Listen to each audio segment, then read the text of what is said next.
Now this is going to be fun. Coming up on the Cocktail Guru podcast, it's a special 2-part season finale. Recorded live at the Tales of the Cocktail Conference in the Big Easy.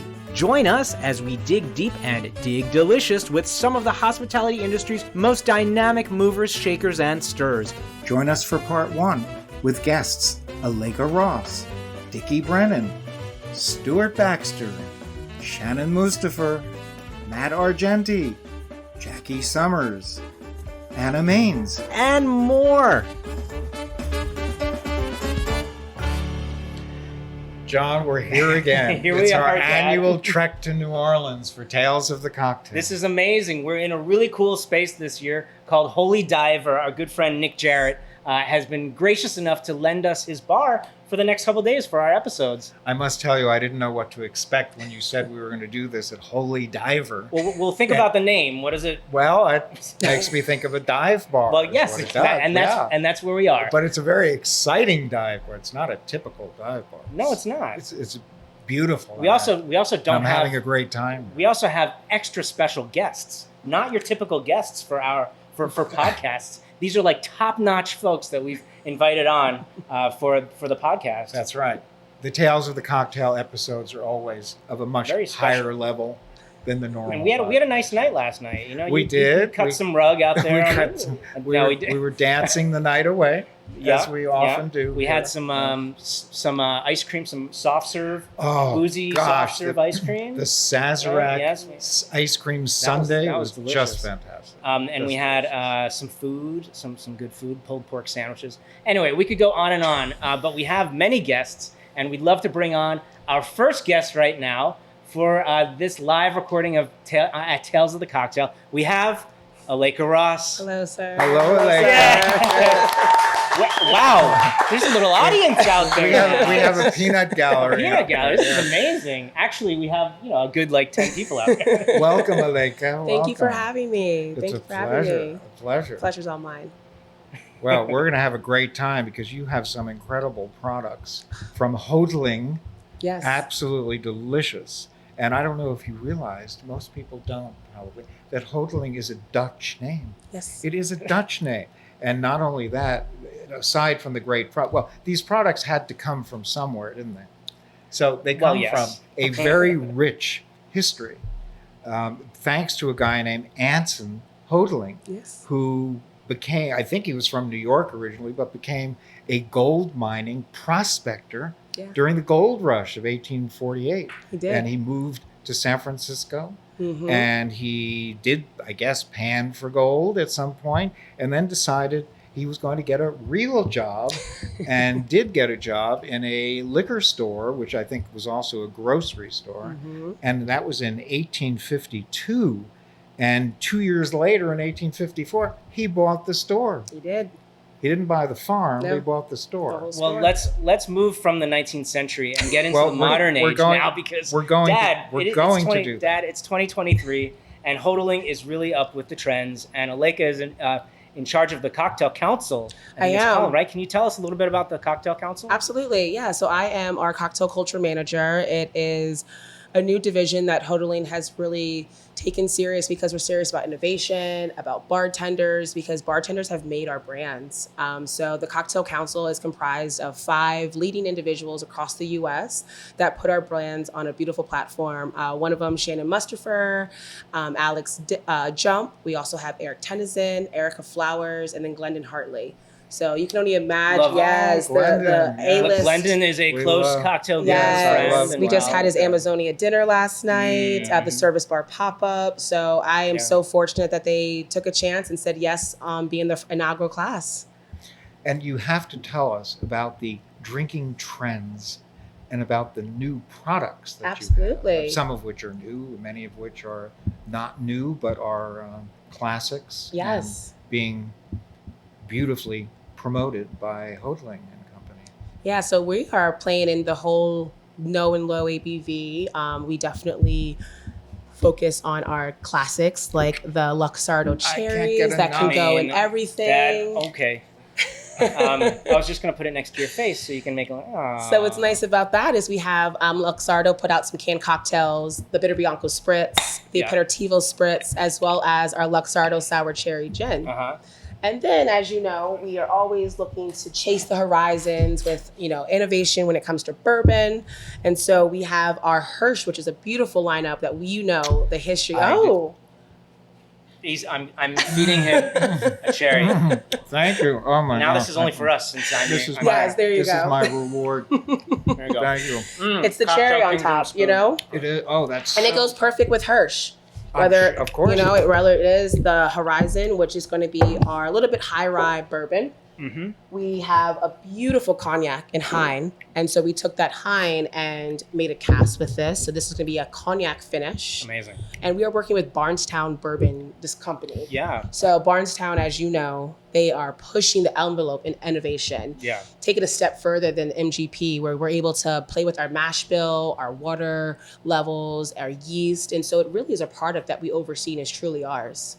And no, go ahead. I was going to say one thing you don't know about me is that I love Hein cognac also because I know it very well. So that's going to be the one for you. Yeah. Well, they're all for me. Before we start these, Aleka, I just want to quickly go over how did you get into the hospitality industry? I know it's a loaded question, probably, right?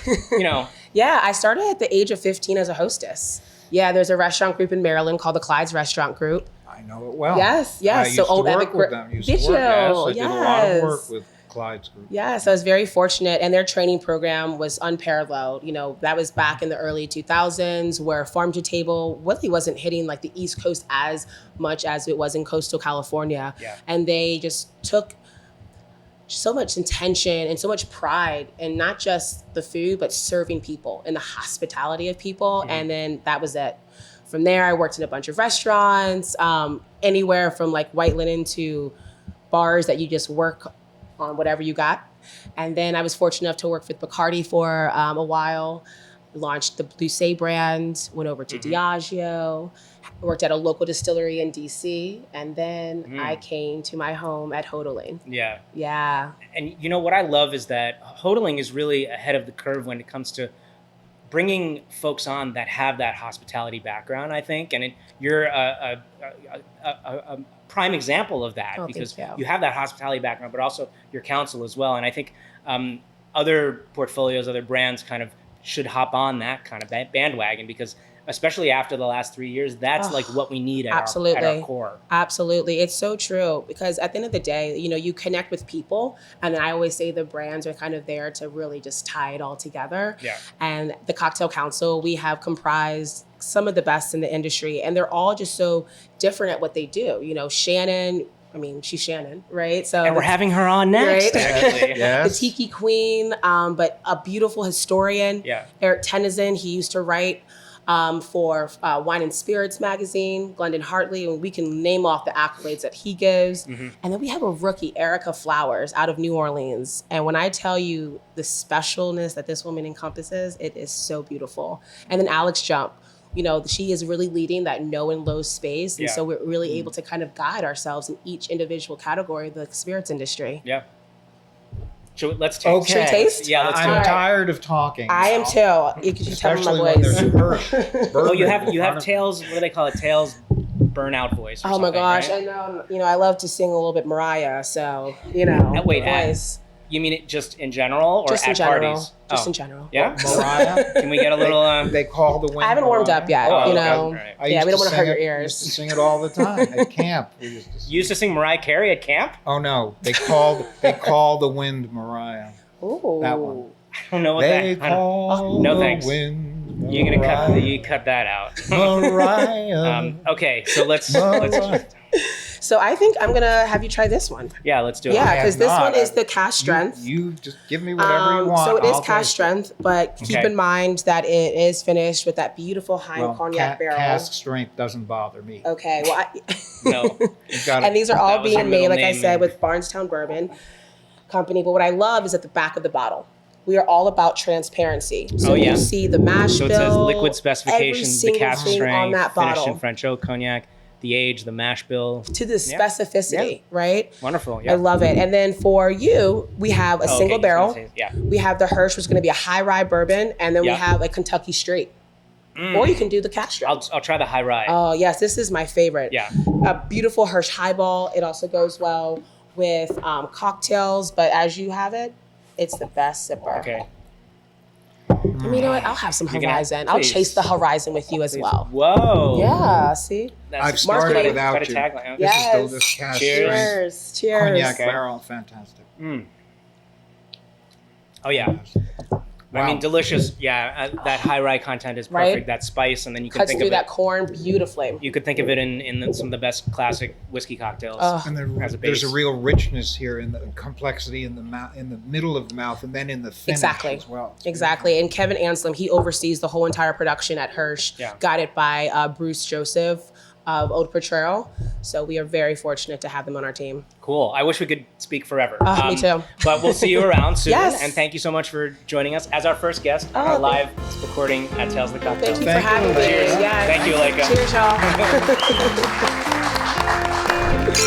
What a great start to our live recording episode. We're on a roll. Let's bring in our next guest. That's what happens. We get on these rolls and it doesn't stop. We let the good times Okay. roll. Laissez le bon temps rouler. Laissez le bon temps rouler. Shannon Mustafa, thank you so much for joining us on our podcast. Wonderful to be here. This is exciting, Shannon. I am thrilled to meet you in person because I have been roaming through bookstores for years, and Jonathan knows the story. One particular was when your book first came out. Was it 2019, I believe it was? I was roaming through a Barnes & Noble near my home, and I saw this book that stood out called Tiki Modern Tropical Cocktails. And boy, did I get excited, because as our clothes will attest, Jonathan and I are tiki guys. We are tiki people. Who would have guessed it? Right. The hats might be a giveaway as well. Yes, Could they be. might Yeah. be, but we also go to every tiki restaurant that we can find around the United States. There aren't that many of them, but we go and we love them. So I got excited, so excited that I decided to give Jonathan a call on the spot. I said, Jonathan, do you know Shannon Mustafa, the author of this book? And he said, yeah, I know her. Well, yeah, that's great. And I immediately thought that you would be someone we would want to interview for our, at that time, fledgling podcast, which is now going into its third season. So thank you for being here, Shannon, and welcome. Well, thanks for having me. And I just have to say that I'm so amazed at the interest that continues to build around the book 4 years after publication. Sure. And so I'm glad that we're able to catch up and talk about that, as well as other things related to Tiki, your journey, and mine as well. Fantastic. Well, we're riding the tiki wave, aren't we? We are. And Shannon, can you give us a little rundown of your journey to where you are today? I know that's we're asking everybody that. That's cool. It's a loaded question, but how did you get to where you are?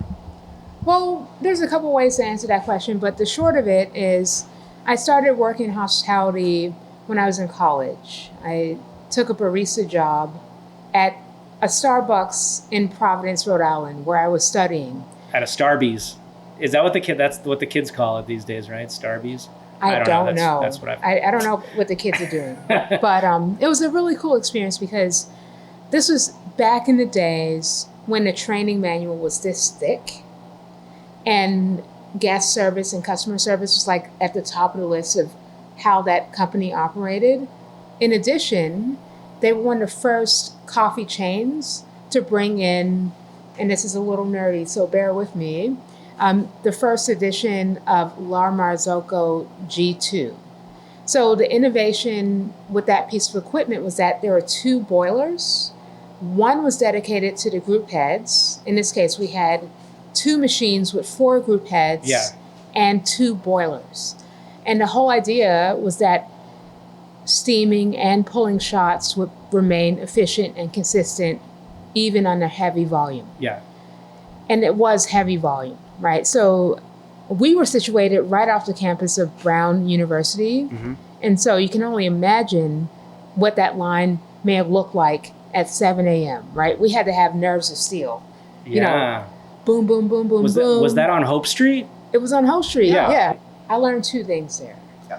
One, customer service. The manager of that location was a wonderful leader and inspiration in that anything he asked us to do, be it from like cleaning the station to cleaning the restroom, he would do it as well, right? So no task was presented as like beneath anyone. Mm-hmm. And then wonderful, charming gentleman, and of course, great coffee. Now, I knew that I was bit when I could look at the coffee coming out of the portafilter and judging by the color and the rate of flow, what it was going to taste like. So that was like my first clue that I was interested in beverage. Awesome. But you also were interested in cooking as well, were you not? In cuisine, because of one important phase in your life. And it had to do with a movie, correct? Big Night. Out. Yes. Or Big Night. Big Night with Right, Stanley Big Tucci. Right. I had a friend that lived in Providence, and his family owns a business called a Sandwich Hut. And they serve the blue collar workers, meatball subs. Uncle Joe is like in his 90s and still making the sauce. And we used to hang out a lot, and Providence in general is a really slept on food town. Yeah. And a big part of that is during the 70s, the state of Rhode Island was very receptive to refugees from various war-torn regions, inclusive of West Africa, Southeast Asia, what have you. Yeah. And so while on paper, I was studying painting and art history, I was actually studying eating. I've had some of the best meals in my life there. So I started throwing dinner parties when I was 19. And mind you, like, I'm a kid, so I'm pouring yellowtail and, making martinis with vermouth that's not chilled. I didn't know any better. Right. But it was while I was in Providence that I learned that I liked serving people and cooking. And I did contemplate a career in the kitchen. But after moving to New York a little bit later, and we can get into more detail, and working as a server and observing how kitchens were run, I realized that it didn't look very appealing, to say the least. And also, I wanted to do something where I could create something and serve it to the guests and interact with them as well, hence bartending. But Big Night was a life-changing experience for you, It was was. it not? It Yes. was, yeah. And so I want to talk about what you have going on now, because this is extremely exciting. We, of course, know and love Cocktail Kingdom and all of their products, and they are huge innovators, but you have your own line of tiki ware from Cocktail Kingdom. Is that right? Yes. And I think this rocks, okay? It's Because, beautiful. Dude, it is. Beautiful. Look at it. I mean, I love it. It is so amazing. I love it. well, speaking of inspirations, like I'm a big music fan, and I'm not like heavy into metal, but this definitely gives me a metal vibe, and I'm like, Yeah, let's absolutely. rock. And Yeah. I'm seeing a little trend in the tiki world towards incorporating metal and things of that nature into the vibe and the aesthetic. So I think that this design definitely kind of hits that zeitgeist. Not to mention it's just super fun. It's so fun. And then you also have these stencils. Dad didn't know what they were for, so I had to We tell saw him. we saw them yesterday at Cocktail Kingdom here in New Orleans. Yeah, so the stencils are a great way to add a little personality to a sour. You can use an atomizer with bitters on top of a drink that has a good foam or head on it. You can use grated nutmeg or cinnamon, which are ubiquitous throughout the tiki genre. And there are 3 options. Maybe we'll see some more in the future, but it's just a fun way to add a little more personality to a drink. Oh, it's fantastic. It's beautiful. I want one. I want a drink with that stencil on Well, top. we're gonna get to. I think we're gonna get to hang on to those, and I'll make you one, Dad. Okay, thank you, John. Maybe later. Now, also, Shannon, you're we have so much. I mean, we could talk about that forever, Cocktail Kingdom material. But you also are involved in various organizations. One of which is Women Leading Rum. Correct. Tell us a So, little bit about that. Well, the whole idea was to highlight the achievements of women working in the rum industry in various roles. Be you a distiller, a brand ambassador, an educator, or a bartender making innovative serves. So that is organized by the Rum Lab, which also organizes Taste of Puerto Rico, as well as numerous rum festivals across the country. They have at least 5 of those in the U.S. every year. I met the founder, Federico, maybe 6 years ago, when he was looking to launch the first Rum Lab event or rum festival in New York. And I assisted him in setting up some activations and happy hours to introduce it to the trade. And he remains a good friend to this day.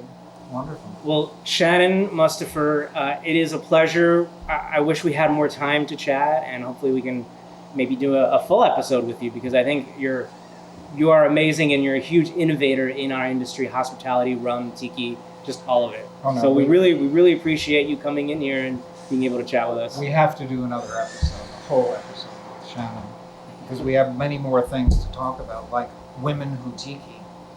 Well, as I like to say, girls just want to have rum. So next time you have us on, we'll talk more about that. And that's a fun project as well. It's been going on for 4 years, and shows no sign of letting up in regards to interest. And I get to work with wonderful individuals such as Marie King, formerly of Tonga, now with Don the Beachcomber, Leanne Favre, who runs the program at Leanda and the Clover Club, and a lot of good people. Awesome. Good vibes. Well, thank you, Shannon. Right on. Hope you have a great tales. Thank you. That's the plan. Good to be here. This has been so nice, guys. Yes, it has. It's been nice spending time with you. I've cooled off a little bit because I was very sweaty. I felt like I was melting. I don't know if you could tell. No, you hide it well. I couldn't tell. Okay, all right. So we just are continuing to have guests on, and we're going to be making some cocktails. We have a lovely special guest cocktail tender. Did you say cocktails? It's Yes, about time. But before we make the cocktail, let's bring on our friend here, You mean Mr. Stuart Baxter? Mr. Stuart Baxter. Who's Welcome. Based in Absolute pleasure to be here. based in Glasgow. I am. Glasgow, well pronounced as well. Yeah. Well, thank you very much. I wouldn't pronounce it any other way. And I've Stuart, learned. you're with IBHL. Yes. And International Beverage. International Beverage. And what is your journey from where you started to where you are now? Drinking. A journey through drinking. Typically Scottish. I've worked in hospitality for quite a long time. So I started kind of cleaning pots in the back when I was about 14, 15 years old in kitchens, and then you kind of work your way up from there. But pulling pints, running bars, and fell madly in love with the whole concept of food and drink as a culture, right? And among the institutions where you have worked there is a great favorite of mine called Glen Eagles Resort. Yeah, Glen Eagles was fantastic. It was very Beautiful much a turning point for me. So I worked at Glen Eagles for just a couple of months. It was like 2-3 months as a commis sommelier, and very much fell in love with the whole concept of wine and flavour and how it runs. But there was a whiskey shop inside Glen Eagles Hotel, and once I started learning a little touch about that was just projected. I must say, you have an impeccable French accent. Merci, c'est très gentil. Oui. Il parle français. Il parle français Juste comme un petit nous. peu. You could put the subtitles down. We're doing the rest of the podcast in French. Alors, Oui. Alors, allons-y. No, but from Glen Eagles, it was a case of kind of reading more, understanding it more, really delving into that, because traveling with food and traveling with drink and with people is the best way to kind of absorb that level of essence.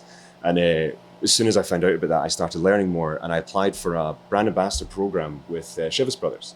So they sent me to India. So I was there for 2 years, did 27 cities in 24 months, which was very intense. But did you have any kind of life during that? No, a couple of days off, but it was not. It was worth it. But eating and drinking my way around there, and then from there I was offered a job with a small independent bottler called Douglas Lane, where I really scratched and sharpened my teeth. That was understanding blending, cask selection, all of these different facets of Scotch whisky. And from there, now working with International Beverage, we've got 5 distilleries, got to go around and learn from everyone there. If you're the smartest person in the room, you're in the wrong room.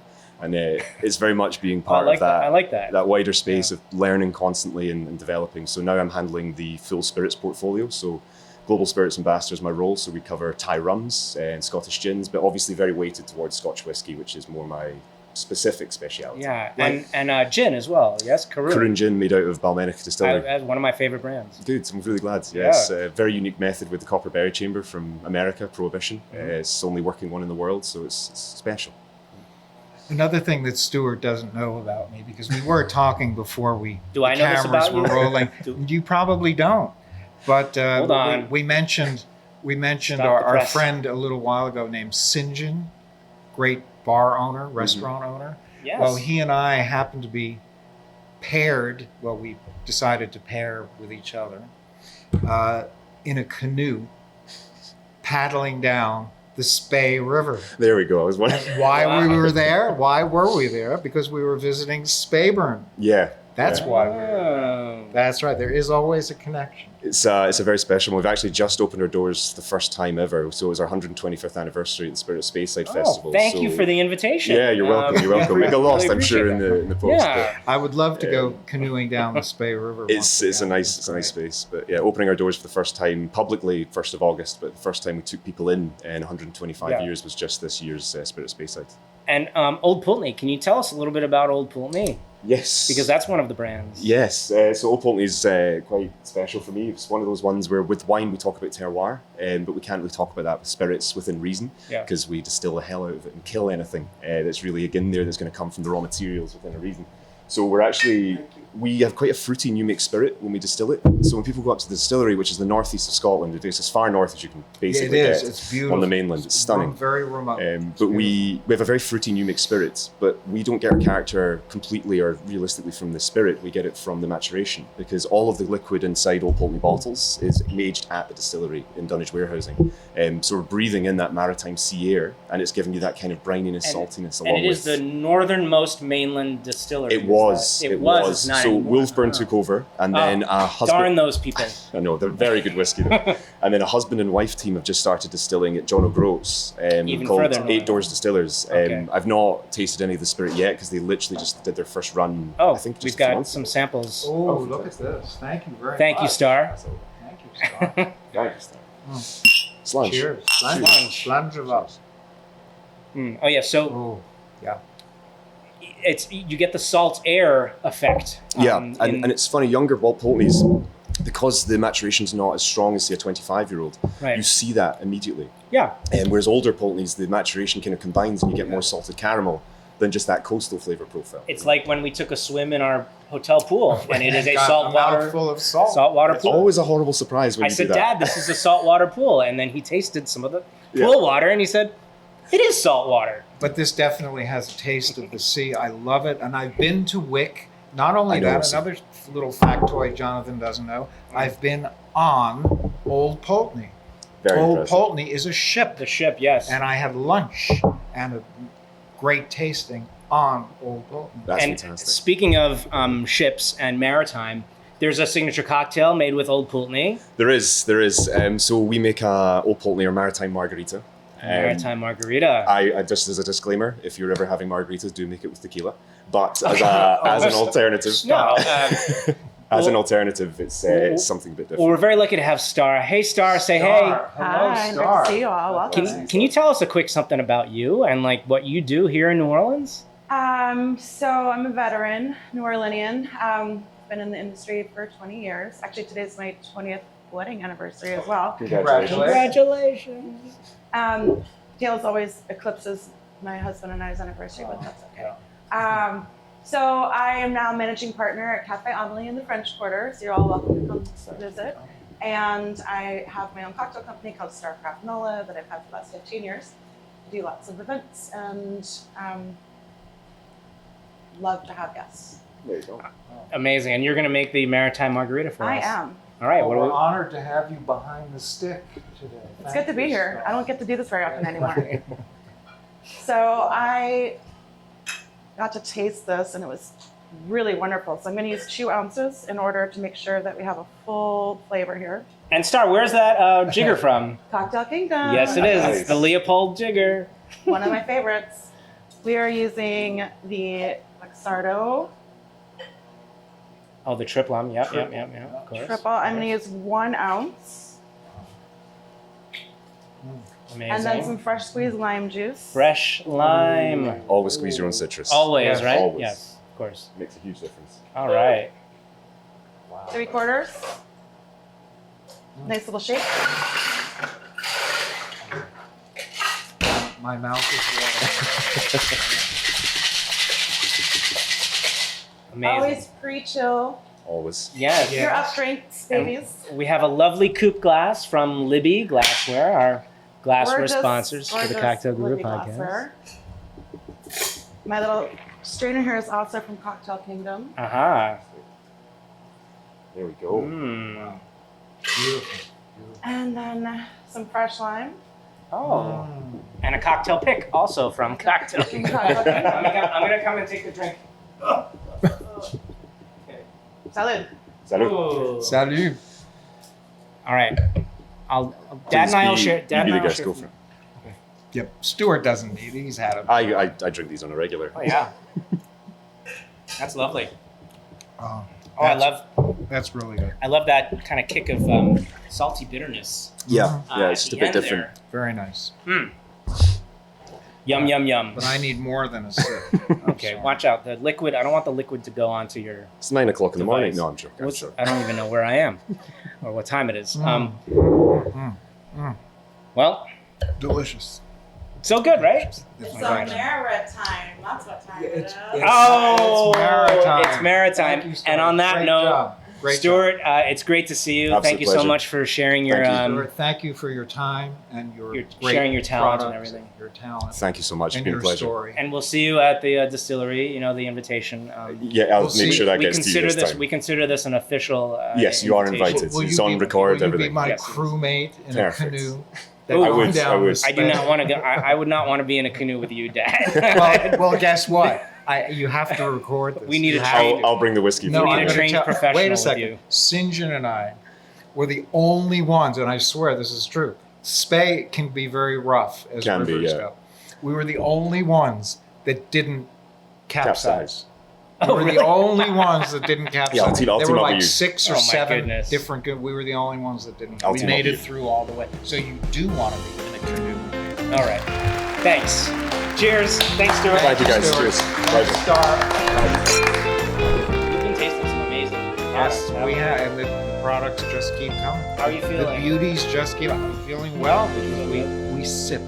Oh yes, We do, sip of course. very daintily. We don't really guzzle, so that's what And we're drinking tasting lots is of, all about. Drinking lots of water. Drinking plenty of water here Yeah. in the intense heat, which isn't so bad this year of New Orleans. It's not like Phoenix, where we're going next. Oh, That's right. We are going to I'm Phoenix not in a looking couple of forward to weeks. that. But Tales of the Cocktail is a great festival, a great organization, and allows us to really sample interesting products and have amazing people that we get to run into. And we did a lot of networking last night. Oh, we certainly saw did. hundreds We of people that we certainly knew, did. They and all- gave you- some high fives. You know everybody, so I'm meeting these people thanks to you. I'm Well, I'm loving every minute of it. I'm thankful that I'm able to do that for you. And it's Dad. thank you, and it's a great education, I must say. And our next guest is Mr. Matt Argenti, and he is with a brand that I know and love because I was kind of involved with them when they were first starting to launch in the United States. Scapegrace Distilling Company. Yes, And not only that, Matt is a Jersey boy. I am. Yes, I'm actually born and raised. I grew up right outside of Princeton and now live in Jersey City, New Jersey. Well, Yeah, well, as you know, we're my dad is in West Orange, New Jersey. That's where I grew up. Jersey boys. born in Newark, Oh, we're doing the fist. Ah. We're doing the fist bump. Oh, we Okay. got to do it. It's the raised, Jersey raised bump. in Maplewood. The Yeah, Jersey bump. Wow. Okay. Yeah. All right. Yeah, It's That's all amazing. over. and living in West Orange, so we're neighbors.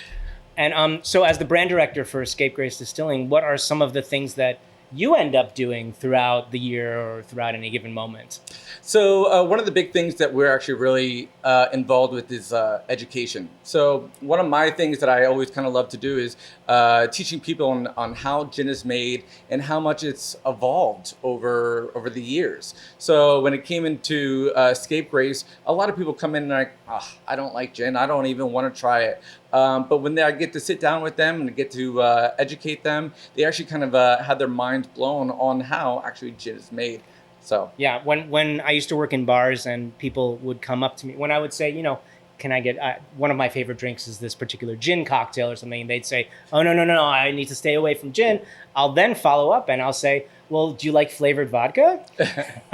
and then they'll say, well, yes, of course I do. Yeah. Do you like juniper? This is a great juniper flavored vodka that I have behind my bar. Let's give it a try. Yeah. Actually, so I always kind of, when I do my education, I always kind of start off like, where are my gin fans? And back then it was crickets. It was nobody. Yeah. And I'm like, well, where are my vodka fans? And then I get more people putting their hands up. And I'm always kind of, in a nutshell, gin is made out of vodka in a sense. It starts off as a neutral grain spirit, and then you take botanicals, you steep them for about 24 hours or so, and then what you're left off is a really naturally flavored gin.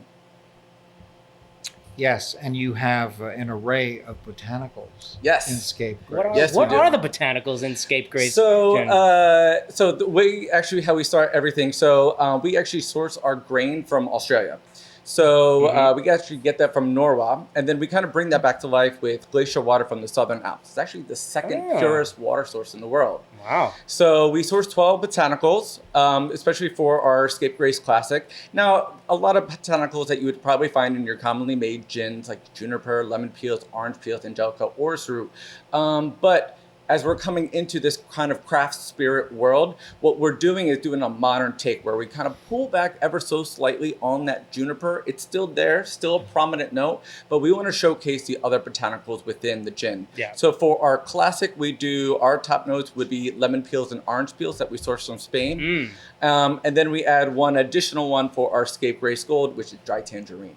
Oh, so it's a more citrus oriented. It's a more Western, new Western juniper in the background. And so you've got these three bottlings, three expressions of Scapegrace gin. Can you tell us briefly about each one of these? Sure. As I mentioned with our classic, it is a 42 ABV and 84 proof. Again, top notes of lemon peels and orange peels. That one came out in 2014. And if I'm going to be a little bit more specific, February 14th, 2014 is when we launched the brand. Valentine's Day. Yes, there's actually a lot of love and pride behind the brand. Wow. And when you actually look at the bottle, we get a lot of compliments on it. And we modeled it after classic Geneva bottles. Yes. So it's like our nod to the past as we're moving into the craft spirit world. I can see that. And then in 2016, we launched our Scapegrace Gold. We do the same process with classic, but this one is a Navy strength. So it's a 57 ABV, 114 proof, and we use one additional botanical, which is dry tangerine. I think this is what we're gonna taste right now. Yes. Fun fact with this one, in 2018, this one was voted the best London dry in the world. It's an amazing accomplishment. So we've got that at the International Wine and Spirits Competition in London. We beat out 600 gins from 90 different countries. And I always kind of make the light joke of, it's like Jamaica having the first bobsled team, because New Zealand is the last country that you would probably think of to join the gin crusade. And after 4 short years after the brand launch, to win that award is something that we're super proud of. It goes on top of the trophy cabinet.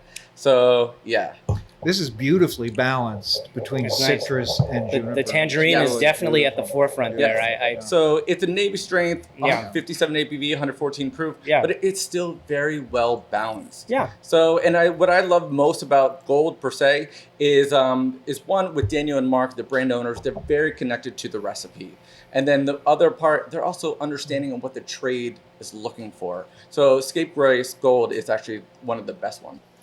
So this Scapegrace Gold. The gold is beautiful. Really good. Beautifully delicious. Balanced. Thank you, gentlemen. I really appreciate that. Can you tell us quickly about the black? Yeah, absolutely. So after we won the Best London Dry award, the pressure was on. What are you going to come out with next? And I always kind of compare it to any type of music artist out there who, you put out your first album, okay, it became big, but then it's your second album. Your second album is really what's going to really solidify you, correct? Well, same here in our liquor industry. So staying true to the Scapegrace name, which means rogue, independence, and kind of carving out your own path and not following trends, we were able to create the world's first all-natural black gin. And the way that we do that is that we blend 5 botanicals that all have a specific color and flavor. So we use aronia berries, which are red, butterfly pea flower blue, sweet potato that we get locally from New Zealand. Now New you're Zealand talking. sweet Yes. potato. Love sweet Yes, well, produces a nice purple color, and then we use saffron, which is orange, and Yeah. pineapple, which is yellow, Oh, yeah. that we source from Australia. We blend those colors together, and that's how we create a black hue color. That word "hue" is kind of important because you can still very much see right through it. And Yeah. frankly, if it was jet black, that would make me nervous. What's in that? You know. But we created something really unique, and then on the palate, you're going to get some really nice earthy tropical notes. Yeah. So with the last couple minutes that we have, we want to shoot it over to Star, who's going to make the black and tonic for us. Yeah. So we're gonna use 1.5 ounces of this beautiful black scapegrace. In a beautiful Libby highball glass. Gorgeous Yes. highball glass. That's beautiful. glass. Yes, it's nice and it's like tapered at the top. And we'll use some East Imperial tonic. Yes. Tonic Are you guys water. familiar with East Imperial? Yes. Yes, this is a beautiful premium New Zealand brand. So us Mm. partnering up with them is actually fantastic. All right. I am not familiar. Yeah. They're actually also the official mixer sponsor here for Tails. That's right, they are.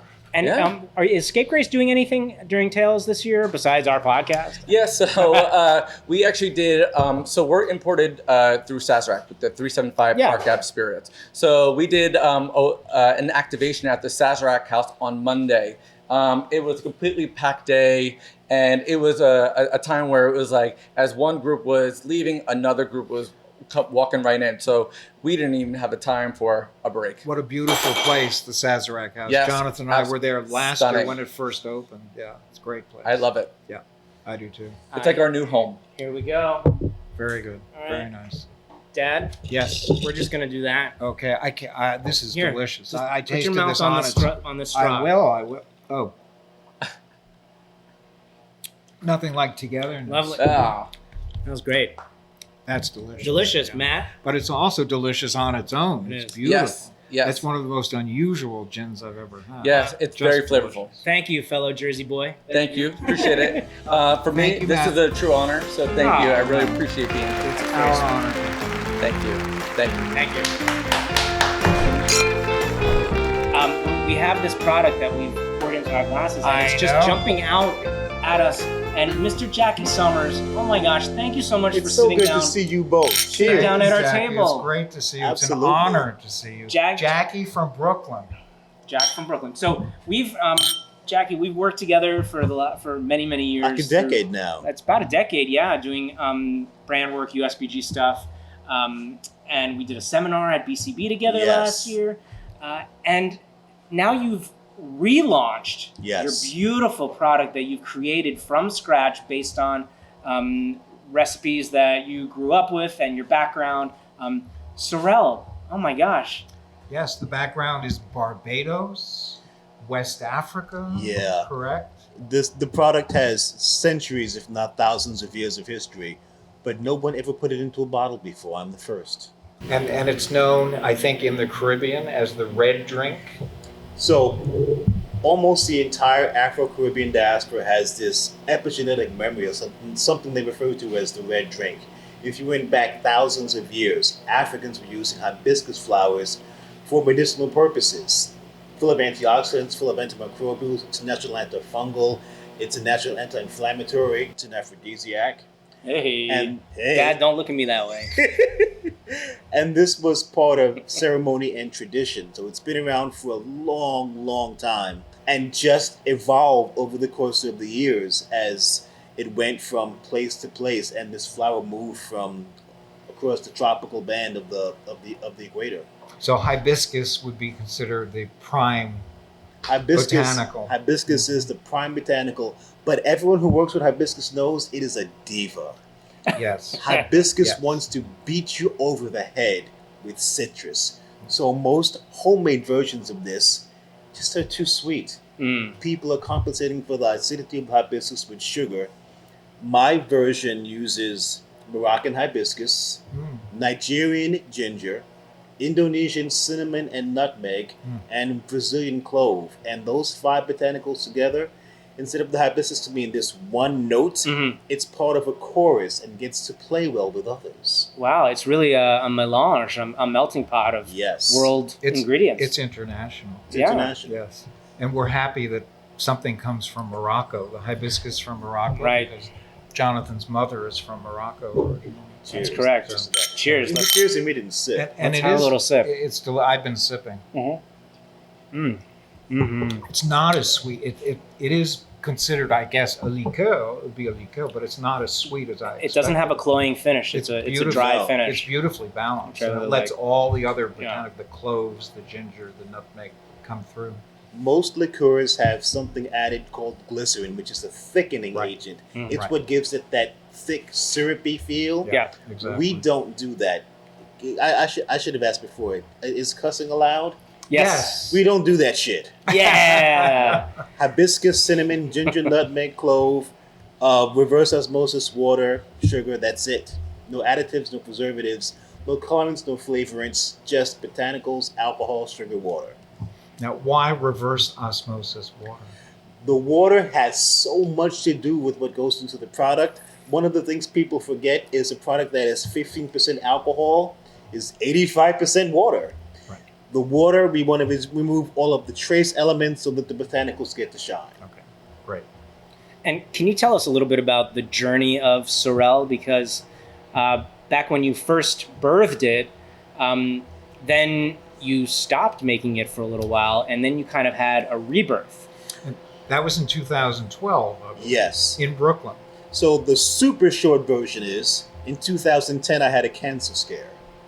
My doctor found a tumor inside my spine, size of a golf ball. Wow. He said you have a 95% chance of death Seriously? and a 50% chance of paralysis if you live. You should organize your paperwork. Whoa. Short version is I lived, but the experience will adjust your perspective.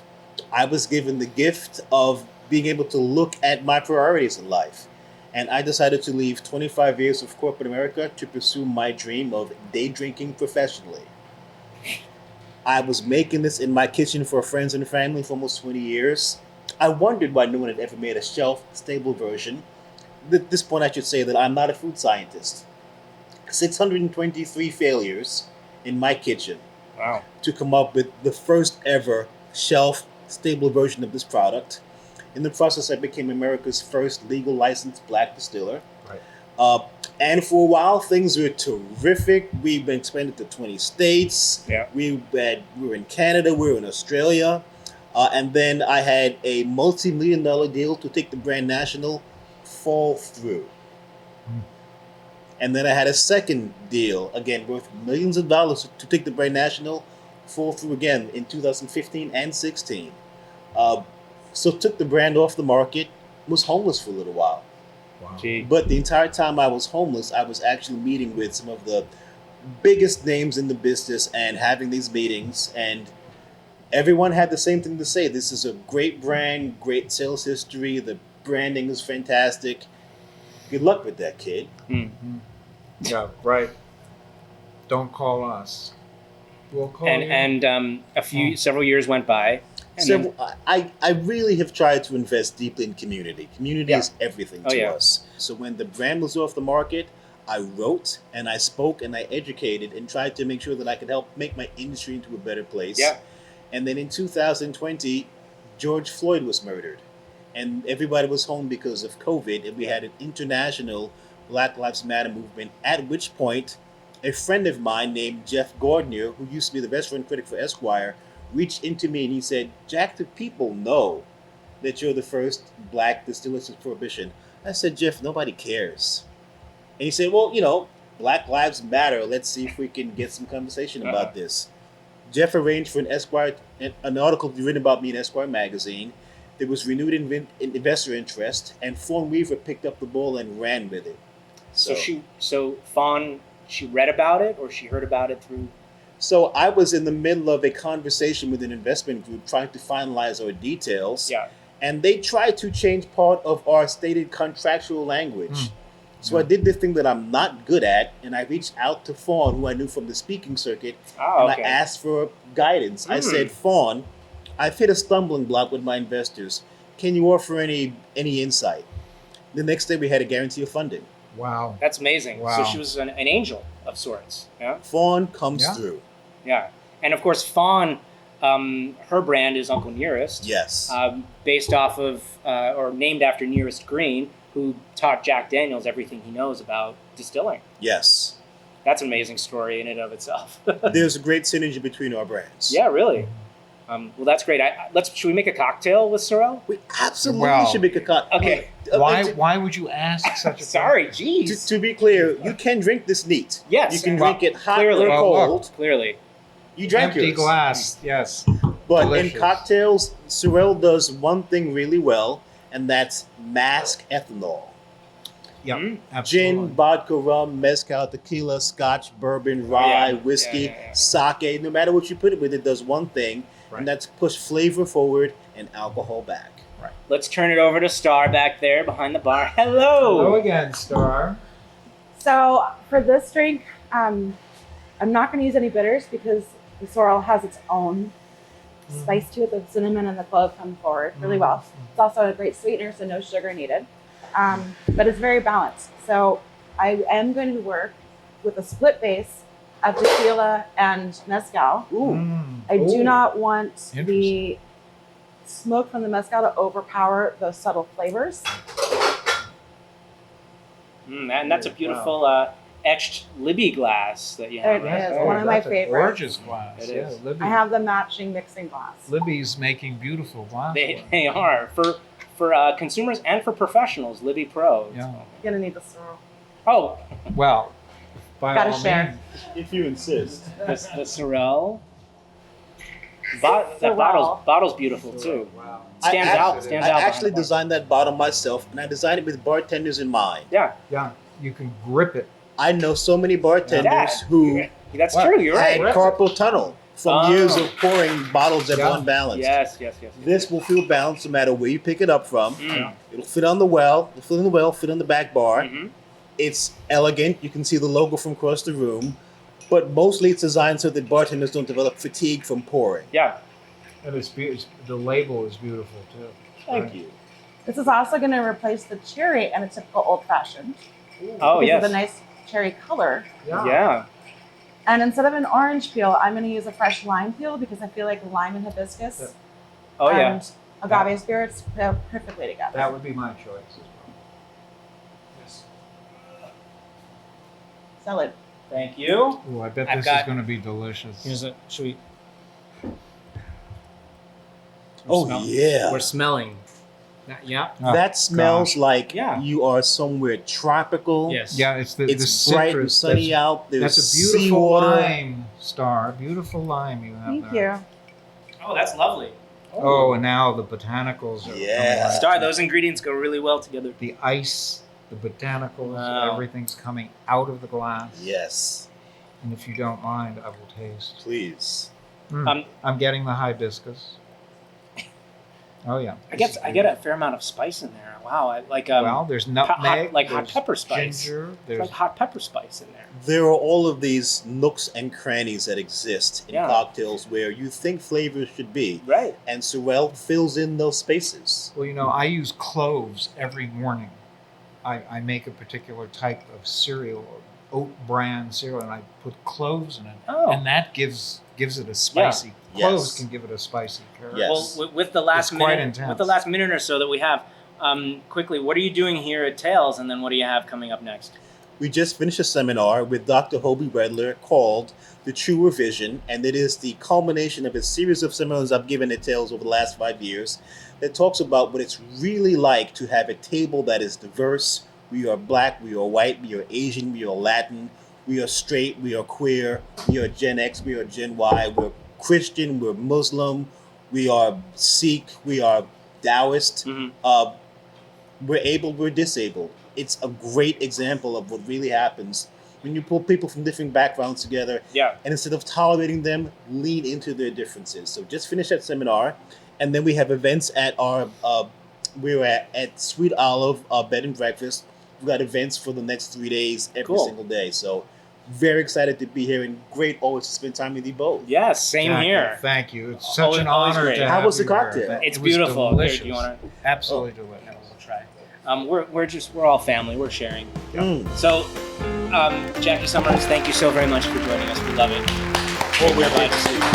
We have a legend in the New Orleans culinary scene We do. back with us again. We just keep rolling along, and for the second He's looking year, around. He's like, who? Second year in a row. Yes, the legend is old this man who I have.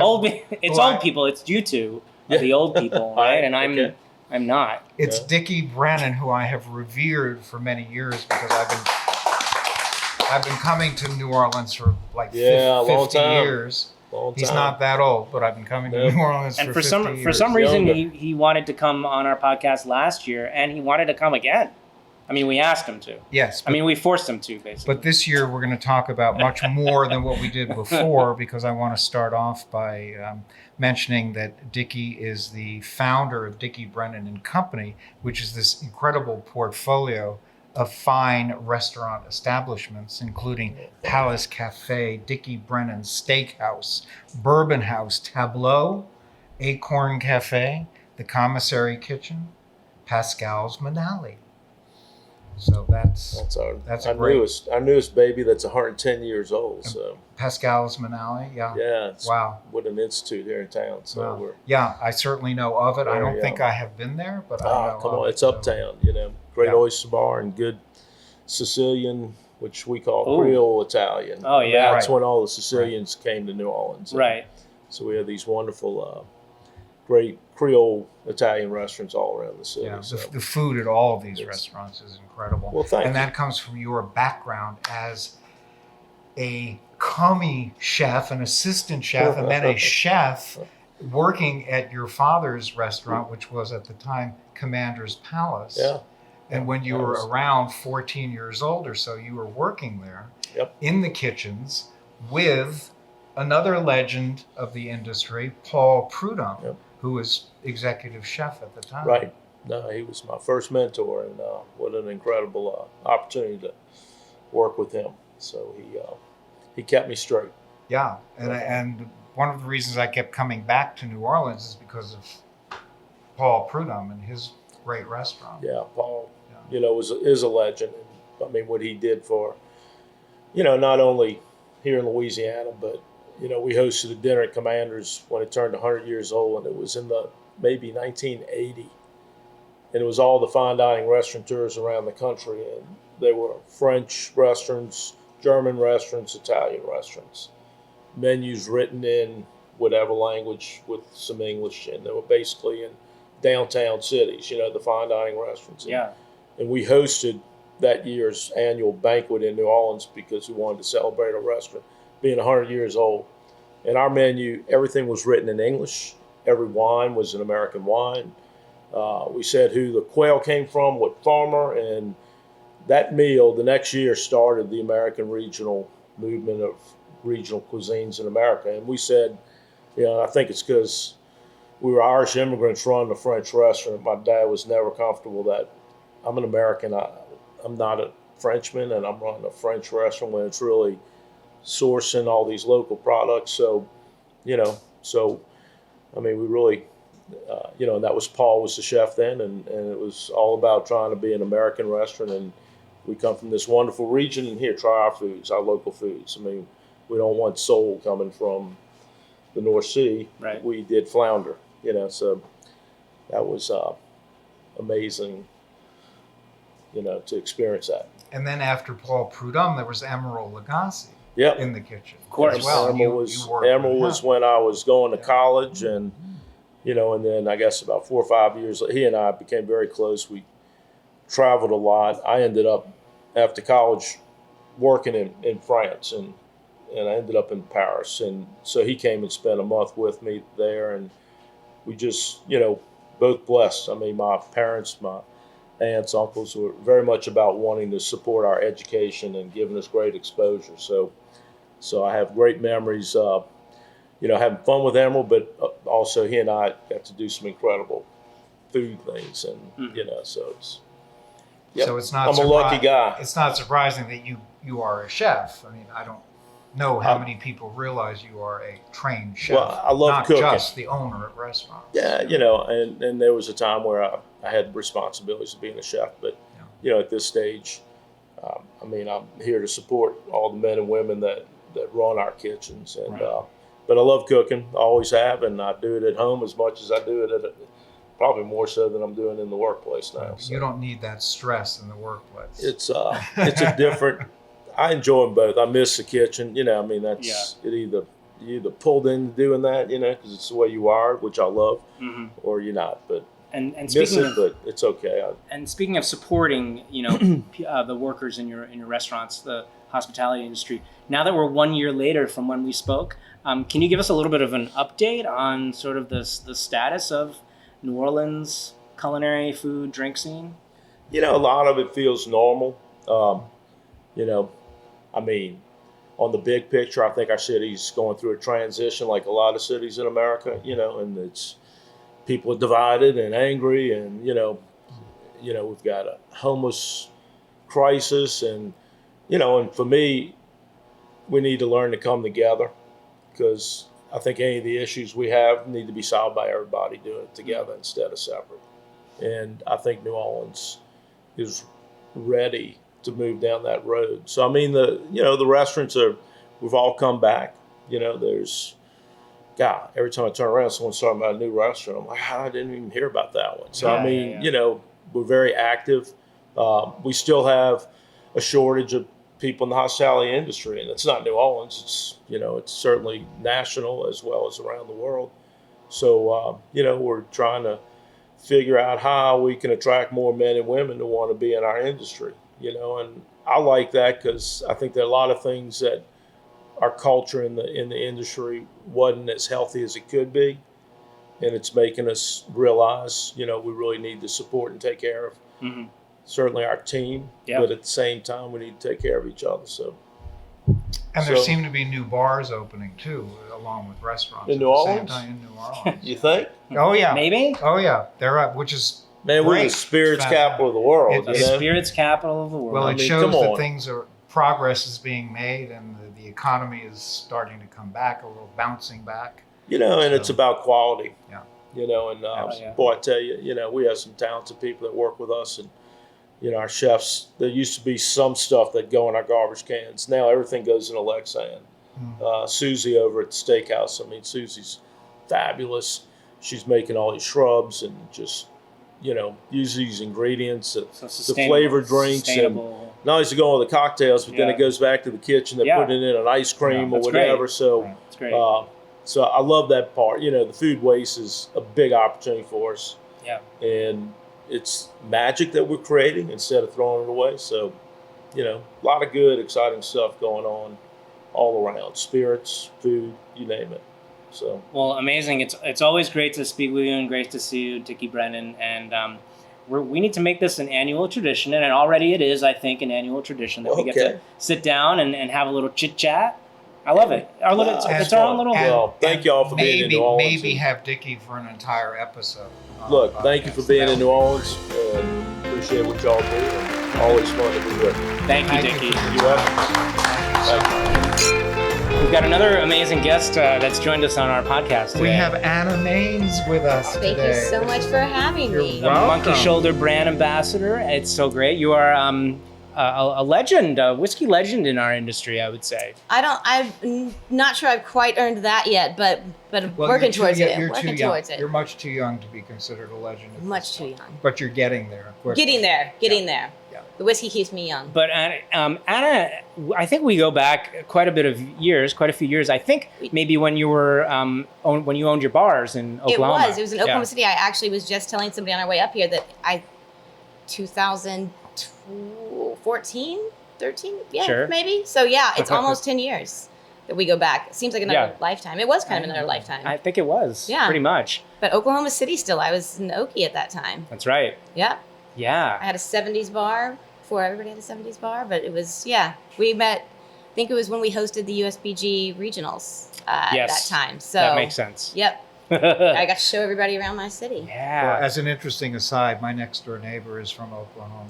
Really? Yes. I went to University of Tulsa, which is how I ended up in Oklahoma. Born and raised in Dallas, but kind of needed a smaller college to concentrate and do things right. So ended up at University of Tulsa and then stayed in Oklahoma until end of 2017, 2018 when I moved back to Dallas. And you became a waitress in a restaurant in Dallas, or more than one restaurant. I did. That was actually so.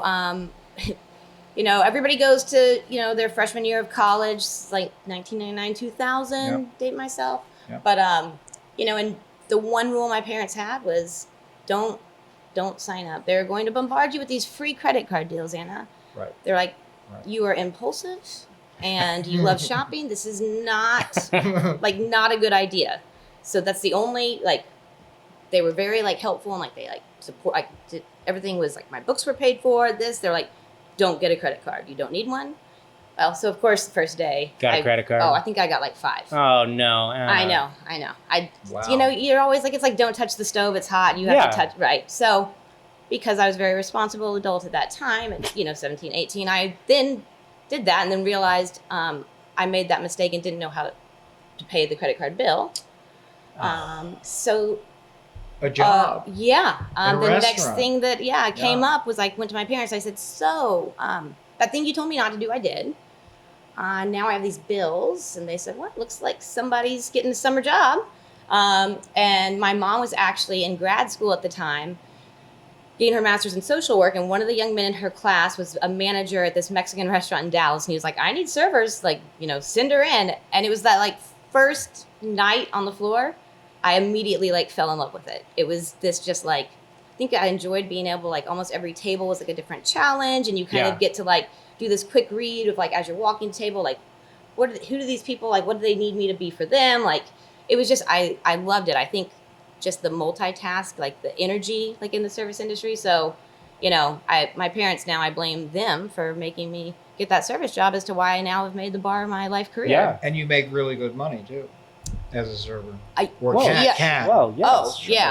yeah. Now, again, because of the impulsive spending, that was it's a good thing I made good money. But yeah, I still some days I'm I loved bartending too, but I actually really loved waiting tables. I don't think too many people ever say that they like waiting tables. Yeah. I love waiting. I would go back and maybe dabble in that again.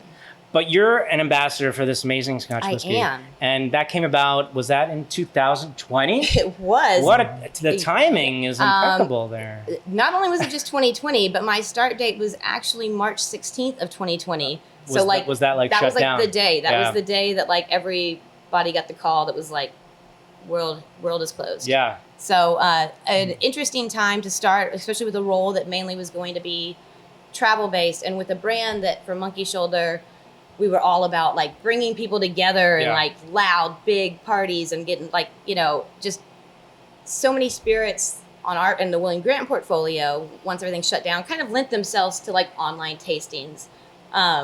Monkey Shoulder was a little bit different because so much of it was, I think, the energy that makes. Yeah. And you can drink cocktails online, but they're more fun in a bar with a group. Yeah. So, Oh yeah. Yeah. And Monkey Shoulder is just delicious. It's a Speyside malt. It's a blend of 3 single malts from Speyside. It is. And I think one of the really special things that before I even worked for the brand made me fall in love with Monkey Shoulder, now you see a Scotch cocktail on almost every menu. Back though, Monkey Shoulder 2003 was when Brian Kinsman started working on developing it. Came out 2005. People were not putting Scotch in cocktails.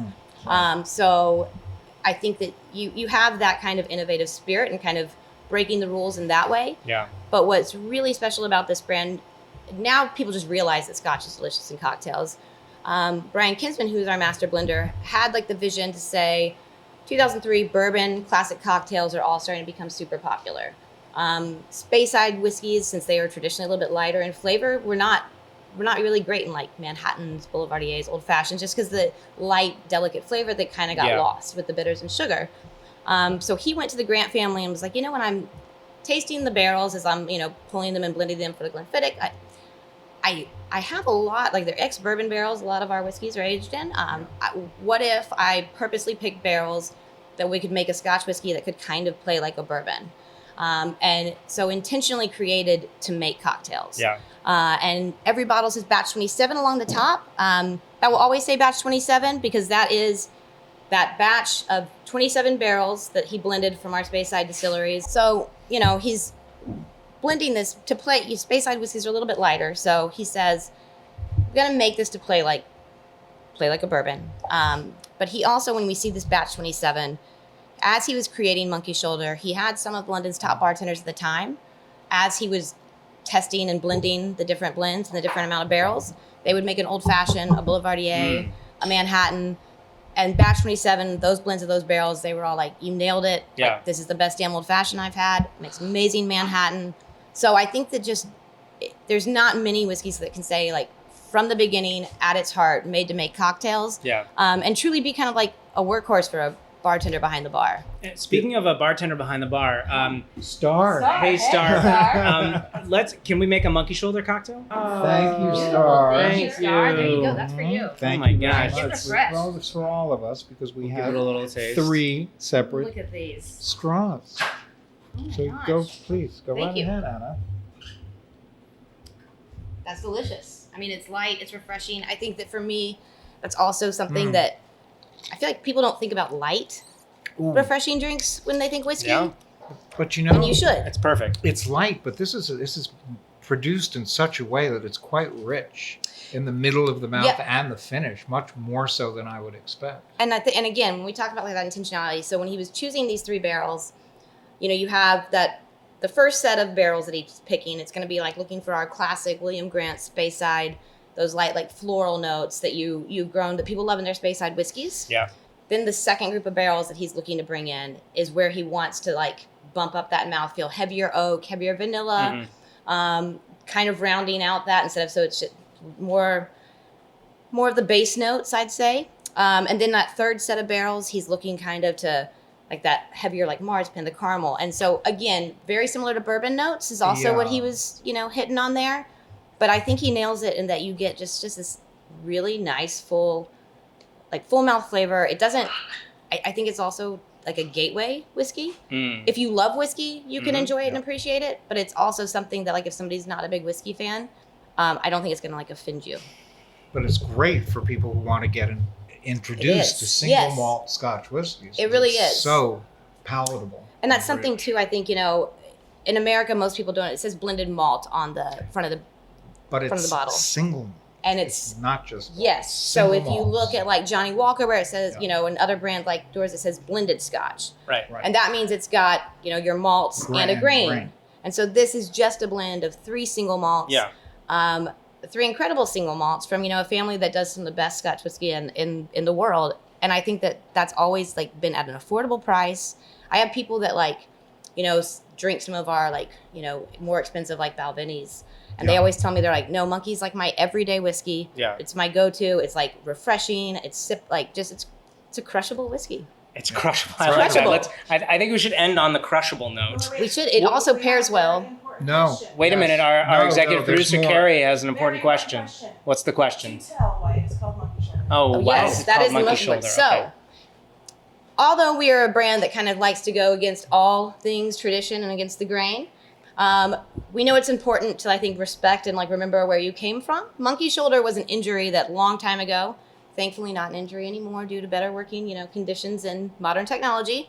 But you would be able to tell the maltmen in every like city in Scotland because they would develop this injury called monkey shoulder from turning to the grain. They'd have to like, you know, to malt the grain, you have to dry it. Sure. And so you would be able to tell the maltman would have one shoulder that would kind of droop a little bit. And it was called monkey shoulder. Huh. So this is our way of kind of honoring like the men that literally built Scotch whiskey like on their shoulders. So Well, I must say, Anna, I couldn't help but notice your shoulder oh yep. Oh, right here on this side. we got to get a... This There we go. is We can get a near close-up and dear on to that. my heart. This is a hot dog, It's a hot dog baseball player. I mean, it's just a happy incredible. hot dog. Hot No, those dog are- with- those are like Mickey what are Mouse those, hands. Like, oh, they're Mickey That- Mouse. yeah. They They're look like the like mitt baseball hands. mitts. Yeah, they do kind of. Yeah. So So this is near and dear to my heart because I do TikTok hot dog and champagne videos. this is the favorite thing, my favorite thing I've learned this week, honestly. Oh my gosh. I am also, I love hot dogs.